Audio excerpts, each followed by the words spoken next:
તો આ તરફ મનસુખ માંડવિયા કેન્દ્રીય મંત્રી ડોક્ટર મનસુખ માંડવિયા ગરબે રમ્યા। પોરબંદર લોકસભાના ઉમેદવાર ગોંડલમાં ગરબે રમ્યા। ઘુડશિયા ગામે ચૂંટણી પ્રચાર કરવા માટે કેન્દ્રીય મંત્રી ડોક્ટર મનસુખ માંડવિયા પહોંચ્યા હતા અને આ ચૂંટણી પ્રચાર દરમિયાન તેઓ ગરબે રમ્યા। મતદારોને રેછવવા ઉમેદવારો તમામ પ્રયાસો કરી રહ્યા છે। તેવામાં વધુ એક પ્રયાસ મનસુખ માંડવિયાએ ગરબે રમીને કર્યો છે। અહીં સ્થાનિક લોકો સાથે ઘુડશિયા ગામમાં ચૂંટણી પ્રચાર દરમિયાન તેઓ ગરબે રમ્યા હતા।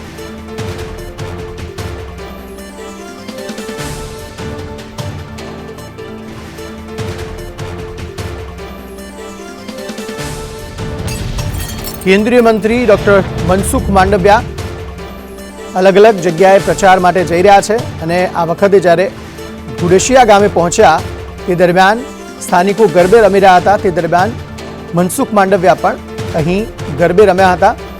લોકોને રીઝવવાનો કોઈ પણ પ્રયાસ જે છે તે ઉમેદવાર નથી છોડી રહ્યા।